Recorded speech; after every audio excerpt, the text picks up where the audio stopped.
ऋत्विकाय नमः।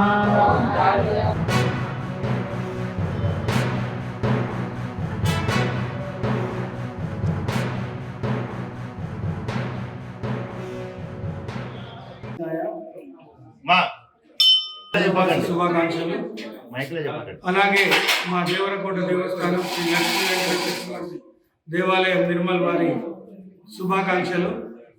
మన ధనుర్మాస కార్యక్రమాలు 17వ తారీఖు నుంచి వైభవంగా నిర్వహించుకుంటున్నాము. దానిలో మన అర్చకులైన నవీన్ గారు అలాగే రామకన్నన్ స్వామి వారి ఆధ్వర్యంలో ఈరోజు ఈ ధనుర్మాస కార్యక్రమాన్ని మనం దిగ్విజయంగా నిర్వహించుకుంటున్నాము. మన రేపు శుక్రవారం పురస్కరించి ఈరోజు 5వ రోజు, రేపు శుక్రవారము లక్ష్మీ అమ్మవారి దేవాలయం మన లక్ష్మీ వెంకటేశ్వర ఆలయంలో ఏకైక జిల్లాలోనే అతి పురాతనమైన అమ్మవారి ఆలయము, చాలా పవిత్రమైన ఆలయము.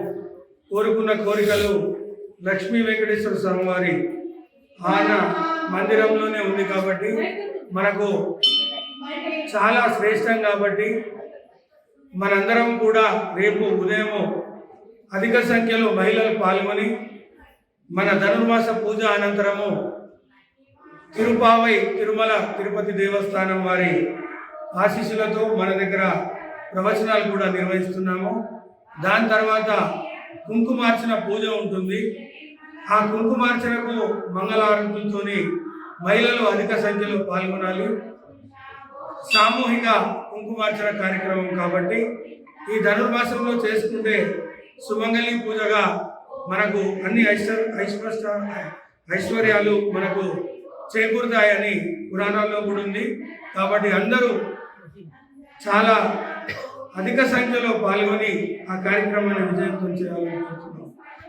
23వ తారీఖు ఉదయం 5 గంటలకి మన ఉత్తర ద్వార దర్శనం కొరకు పల్లకి సేవ మన ఆలయం చుట్టూగా 3 ప్రదక్షిణాలు చేసి మనము ఆ స్వామివారిని మనము ఉత్తర ద్వారం ద్వారా మనం లోపలికి తీసుకొని మనందరం ఆ ద్వారంలో పాల్గొని ఆ రోజు మనందరం కూడా పుణ్యాత్ములని ఆ పుణ్యాన్ని కూడా మనం చేకూర్చుకోవాలని చెప్పి కోరడం జరుగుతుంది. భక్తుల సౌకర్యార్థము ప్రతి మన ఇక్కడ సౌకర్యాలు మనము వసతులు చాలా అద్భుతంగా నిర్వహించుకుంటున్నాము.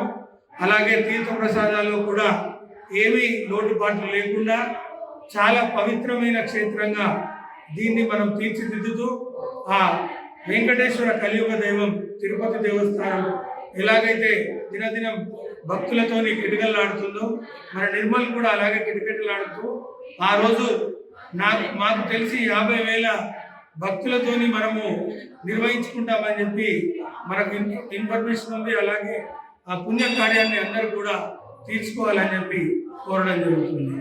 ఓం నమో వెంకటేశాయ. మాసానాం మార్గశీర్షోమని శ్రీకృష్ణ పరమాత్ముడు చెప్పుకున్నట్టుగా ఈ మార్గశీర్ష మాసం అనేటువంటిది దేవతలకు తెల్లవారుజాము కాలం.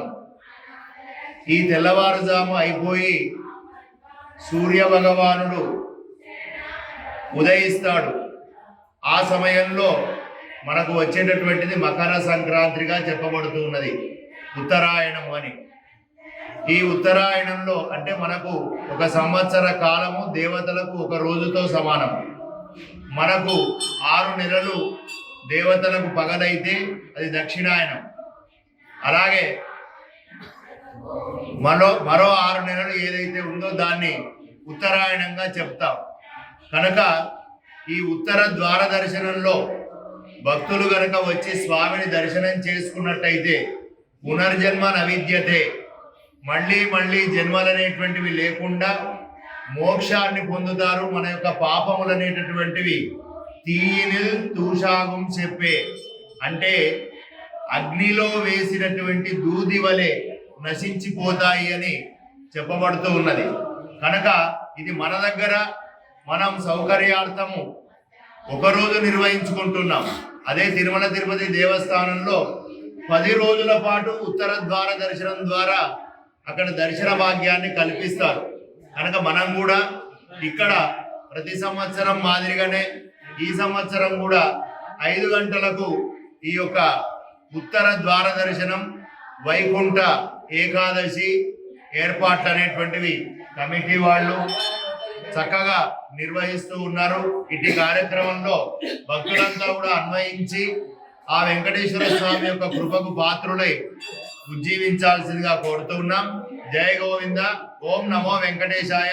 అలాగే శుక్రవారం రోజు ఉదయం 7 గంటల